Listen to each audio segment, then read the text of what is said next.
I did topic number 5 about the levels of consciousness, the stages of sleep, and the research on sleep and sleep disorders. Consciousness is being aware of an external object or something within oneself. Sleep is the body's way of recharging. Wakefulness is a person's daily reaction with others. Hypnosis is a state of highly focused attention and concentration. It is used to relax the mind. It also allows people to explore painful thoughts and feelings. It is considered an aid to psychotherapy. Meditation is a practice of silently calming and focusing your mind for relaxation. It reduces stress and anxiety and used in many religious practices. There are 5 stages of sleep.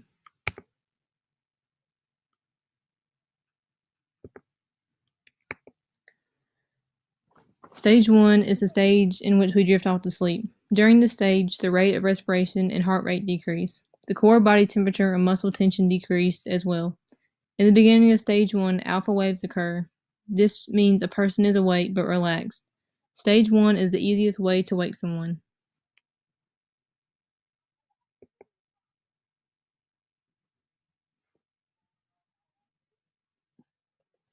Stage 2.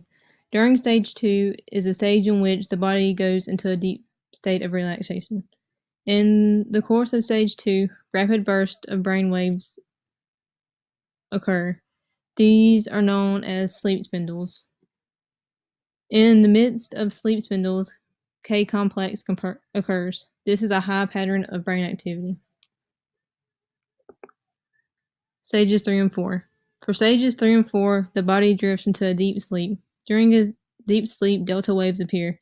As stage 3 moves into stage 4, the number of delta waves increase and the faster waves decrease. It is much more difficult to wake someone during these stages. REM sleep, also known as rapid eye movement, is the only stage of rapid eye movement. During this stage, the brain is bursting with activity. Because the body is immobile, the mind energizes itself.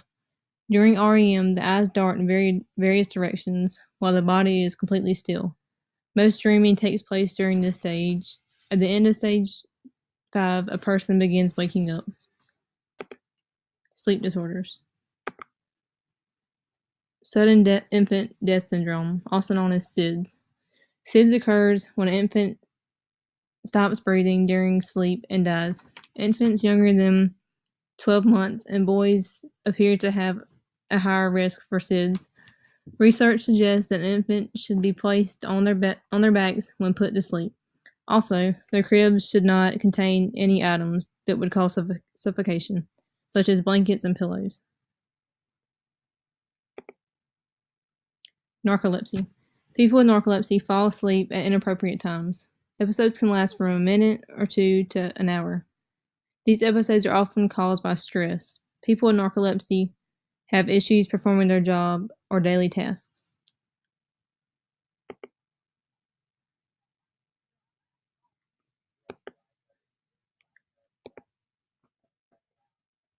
Parasomnias.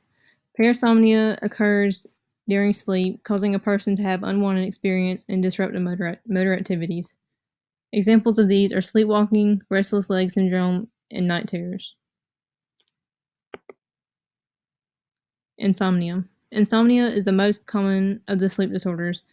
It is a consistent difficulty in falling or staying asleep. Many people who suffer from insomnia experience anxiety about their inability to fall asleep.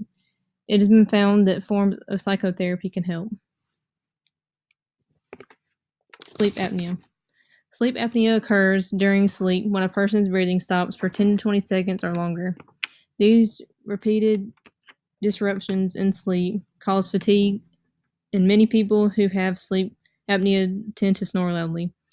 It is very common in overweight people. The 2 types of sleep apnea are obstructive and central. During obstructive sleep apnea, an individual's airway becomes blocked and air is prevented from entering the lungs.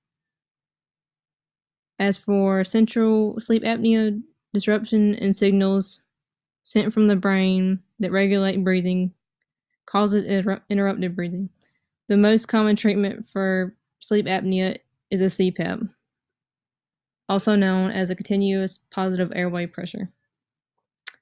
The device includes a mask that it fits over the mouth and nose and connected to a pump that pumps air into a person's airways, forcing them to open.